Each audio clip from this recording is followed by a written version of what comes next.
Hi, welcome again to Engvid.com. I'm Adam. Today's lesson comes as a request because I know that there are actually quite a few of you who are teachers of English and you wanted to know some classroom English. So today we're going to look at classroom English. This is more for beginners, especially people who have just joined an English class, an ESL class, EFL class, etc. And you're starting to get used to the classroom environment and you're not exactly sure what the teacher is saying, what you should say, etc. We're going to start with the teachers. What do teachers say that you need to understand? Okay? Excuse me. First, the teacher will take attendance or the teacher will take roll call. Sorry, these are two separate words, roll call. Basically, they want to know who is here and who is not here. Okay? So, if a student is in the class, he or she is present. So, if the teacher says Bill, present. Mary, present. Bueller, Bueller is absent. He or she is not in the class. So, absent, not here. Present, here. If the teacher has finished with attendance and starts to teach the class and a student comes in then, that student is late. And they get a little check. Too many lates, you get into trouble. Now, you could be absent, but you can have an excused absent. Means you have a note from your parents, from your doctor, from your boss, or the teacher just knows that you're not coming today and it's okay. It's excused. Now, the teacher will give you commands. He or she will tell you to do things. Okay? So it's very important that you understand what to do. If the teacher says, put up your hand or raise your hand to ask a question, to make a comment, to ask to go to the bathroom, put up your hand. Raise your hand. Don't speak out. Because if everybody speaks out, it's just noise. Put up your hand, ask your question, get your answer. Okay? Then, the teacher will ask you, take out your notebooks, take out your pens, take out your earphones. Basically, get them ready. We are going to use them. Okay. Take your seats. Basically means sit down. Sit. Okay? He's trying to get organized or she is trying to get organized. Next, they'll say, take out your book, turn to page 37. Means open your book, page 37. Let's start reading, working, etc. Now, if the teacher wants you to do things, but not alone, for example, if you're doing math, yeah, you do alone, no problem. If you're doing ESL, the teacher will want you to work in pairs. Means two people together, so you can speak. Work in groups, means get into a few people together, 3, 4, 5. If he wants a specific number, he will say get into groups of or work in groups of 3. So you find your 2 friends, 3 sit together, do the exercise. Now, if the teacher, as everybody is talking, the teacher wants everybody to be quiet and listen to one student, he will say or she will say, please pay attention to Jack. Jack is going to speak. Everybody, please pay attention to Jack. Or if you're doing exercise and the teacher wants you to be careful about one word or one grammar structure, pay attention to the independent clause. It means be very focused, be aware. Okay? So these are the basic things you need to know that your teacher will say.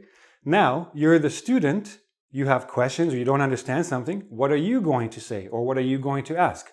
Let's see. Okay, so now you're the student and, sometimes you don't understand everything the teacher says. So there are things you can say or ask from the teacher, of course, to help you. If you didn't hear something, what will you say? You can say, I didn't catch the last part. Now, if you say, I didn't hear, and I'm the teacher, I have been speaking for 10 minutes, and you say, I didn't hear. I'll say, what, everything? 10 minutes? I can't say again. So, I didn't hear, or I didn't catch the last part. So I will go back and say again the last part. Or I didn't hear the part about what to ask. Or I didn't hear the part about independent clauses, or whatever the lesson is about. So be specific. Tell the teacher which part you didn't hear. He or she will say it again. Or you can just say, could you repeat that, please? Repeat, say again. If you didn't hear, could you repeat that, please? Could you say that again? But again, say which part. Be specific. Or, I didn't catch what you said after here. So tell the teacher you heard everything until here, and from here you didn't hear, you didn't catch. Catch means hear or understand, okay? And if you're having a lot of trouble, ask the teacher, can you please speak more slowly? And the teacher will slow down, and it will be much easier for you to understand. Okay, now, if you are learning something, and again, we're learning English, and you're not familiar with what the teacher says, it's something new, or you don't really know what it is. First of all, make sure you know how to spell the word. If it's a new word, ask the teacher, how do you spell that? And the teacher will say, S-P-E-L-L,